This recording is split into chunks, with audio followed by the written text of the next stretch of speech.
Tapi buat seorang Menteri Pertanian menurunkan harga pupuk yang menjadi kebutuhan dasar petani untuk meningkatkan produksi berasnya, itu sesuatu. 20% itu gede banget, Dri. Iya. Itu besar sekali. Dan itu berpengaruh terhadap harga produksi. Iya, udah pasti itu. Jadi, dan tujuan Mentan menurunkan harga pupuk ini adalah untuk supaya produksi makin meningkat, sehingga kita bukan cuma sekedar swasembada. Roadmap dari Mentan itu tahun 2029,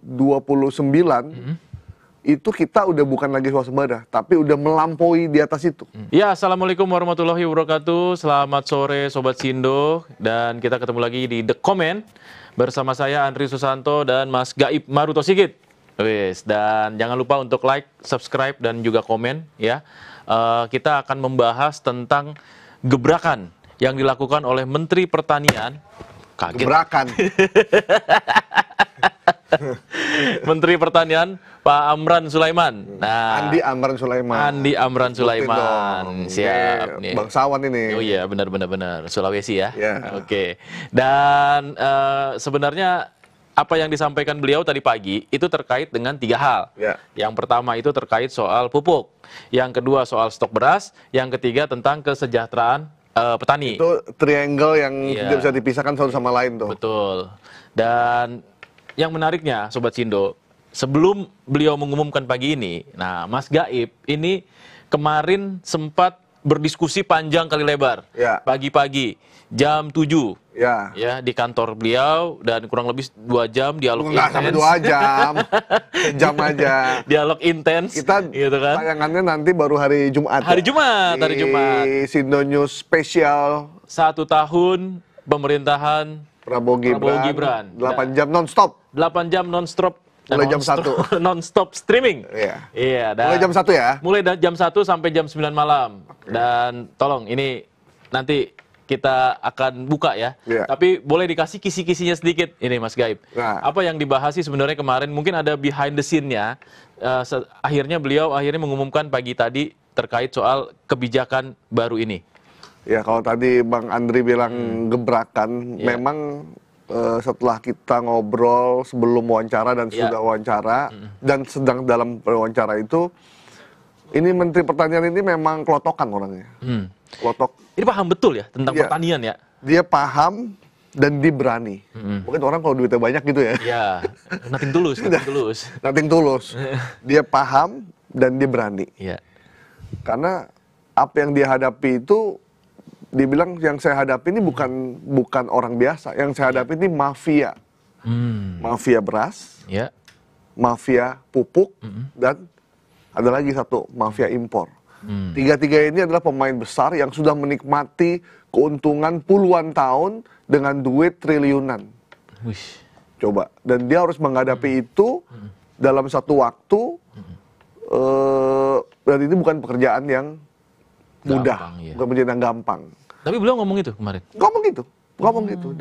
Dan Pak, nggak takut Pak, siapa yang jagain Bapak? Yang jagain saya cuma 2. Satu, Allah Subhanahu Wa Taala. Yang kedua, Presiden Prabowo.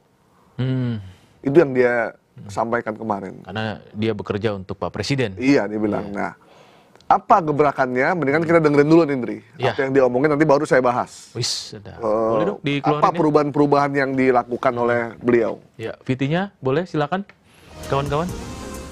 Ini adalah milestone, tonggak sejarah revitalisasi sektor pupuk sarana produksi. Ini sangat penting. Hari ini diumumkan atas arahan Bapak Presiden, atas perintah Bapak Presiden. Tolong hari Rabu diumumkan harga pupuk turun 20%, berlaku mulai hari ini. Ini adalah berita gembira.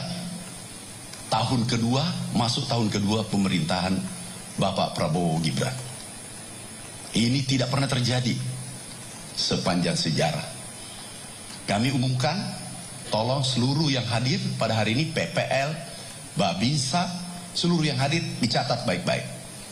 Dan nanti, manakala ada yang naikkan harga pupuk, akan izinnya dicabut dan diproses hukum. Ini harus kita kawal. Kami pastikan ke depan insya Allah produksi akan naik lebih tinggi karena yang pasti adalah NTP naik, kesejahteraan petani naik, biaya produksi turun, otomatis produksi akan naik tahun-tahun berikutnya. Harga pupuk turun. Nah, kenapa buat seorang Mentan ini sebuah kejutan dan berita besar sampai breaking news? Karena ini sama aja kayak orang-orang media dapat pengumuman bahwa harga kertas, kalau media cetak harga kertas turun 20%. Itu buat media cetak tuh udah kayak anugerah. Durian runtuh. Nah, sama dengan ini.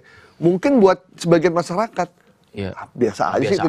Tapi buat seorang Menteri Pertanian menurunkan harga pupuk yang menjadi kebutuhan dasar petani untuk meningkatkan produksi berasnya, itu sesuatu. 20% itu gede banget, Dri. Itu besar sekali. Dan itu berpengaruh terhadap harga produksi. Iya, udah pasti itu. Jadi, dan tujuan Mentan menurunkan harga pupuk ini adalah untuk supaya produksi makin meningkat, sehingga kita bukan cuma sekedar swasembada. Roadmap dari Mentan itu tahun 2029, itu kita udah bukan lagi swasembada, tapi udah melampaui di atas itu. Menjadi eksportir. Kita udah menjadi eksportir beras yang melebihi dari sekadar swasembada. Dan ini penurunan itu sangat signifikan ya, ini saya bacain ya. Dan pupuk yang turun itu bukan cuma pupuk urea, bukan cuma pupuk alami, pupuk yang kimia juga turun.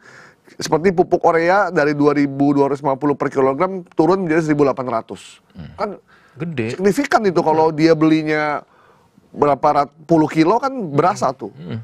Nah, kemudian NPK kakao dari 3.300 menjadi 2.640. Kemudian ZA khusus tebu 1.700 dari 1.360. Pupuk organik dari 800 rupiah per kilogram menjadi 640. Ini sama kayak pengusaha pengiriman barang yang untuk usaha freight forwarding yang masuk tol, harga tolnya turun 20%. Jadi kalau dia tadinya harus bayarnya misalkan 10.000, ya turun 20%. Jadi 8.000. Jadi 8.000. Itu kan berasa banget buat mereka. Akhirnya aktivitas pengiriman jadi lebih meningkat, lebih banyak gitu. Lebih rutin dan ini juga terjadi di petani gitu. Tapi Mas, yang menarik tadi itu pembahasan terkait soal awasi.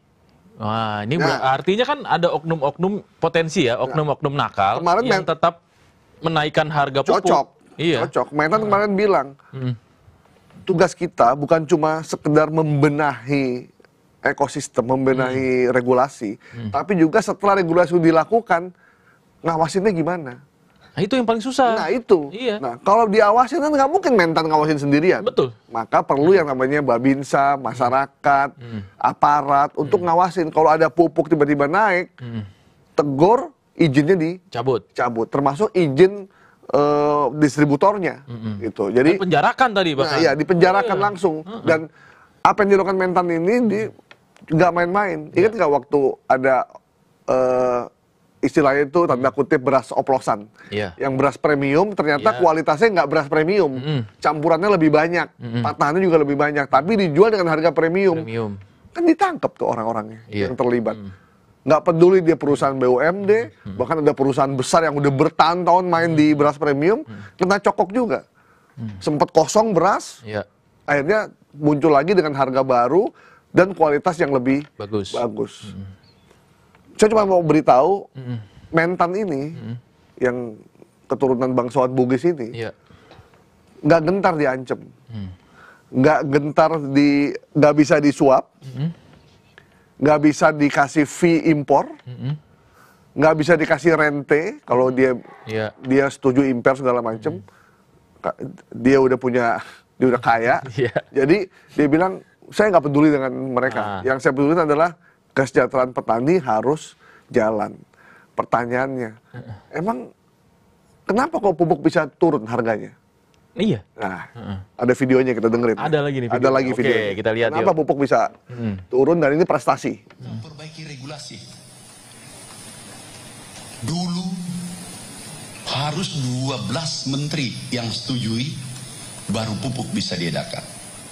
Kemudian yang kedua adalah gubernur seluruh Indonesia harus tanda tangan. 38 gubernur. Tanda tangan, bukan para tanda tangan. Baru bisa dikeluarkan. Kemudian yang terakhir adalah 514 bupati dan wali kota se-Indonesia harus tanda tangan. Regulasi yang mengikat 145 regulasi. Atas instruksi Bapak Presiden, melalui regulasi yang dikeluarkan Impres, itu sekarang dari pertanian ke pabrik, pabrik langsung petani. Petani seluruh Indonesia menikmati. Yang kedua adalah volume pupuk. Separuh, dulu langkah pupuk seluruh Indonesia. Kami kunjungan. Tonnya 1, berteriak.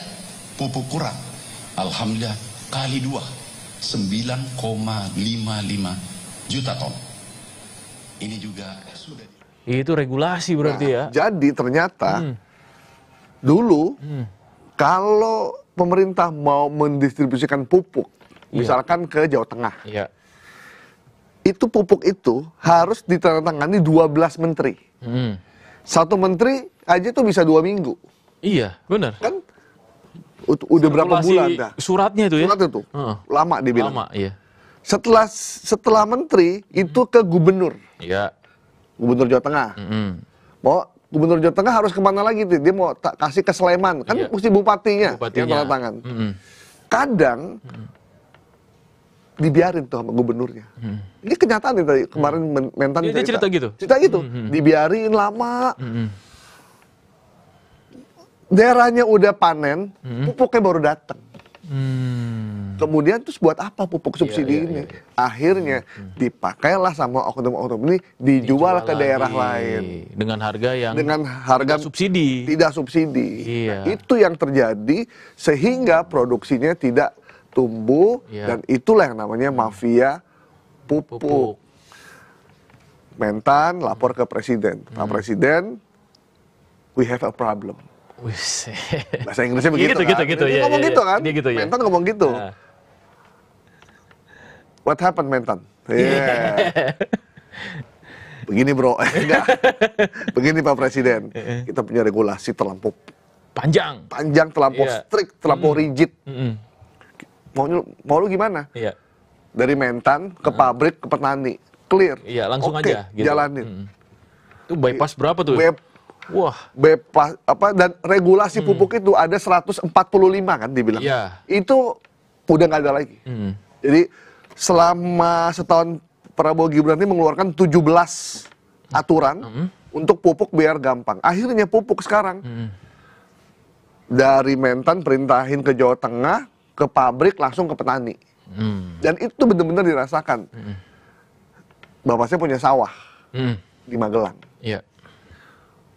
Tahun lalu, yang garap bilang, Pak, kita susah dapat pupuk. Jadi panennya juga nggak bisa setahun 3 kali. Nggak maksimal. Terus kalau mau ngambil pupuk di kadus, kepala dusunnya, itu harus ngasih PBB. Bahwa PBB-nya udah dibayar. Ini yang subsidi maksudnya? Yang subsidi. Segala macam, setelah itu, dan itu pun baru cuma dikasih satu karung, padahal kita antrinya udah lama, nunggunya lama.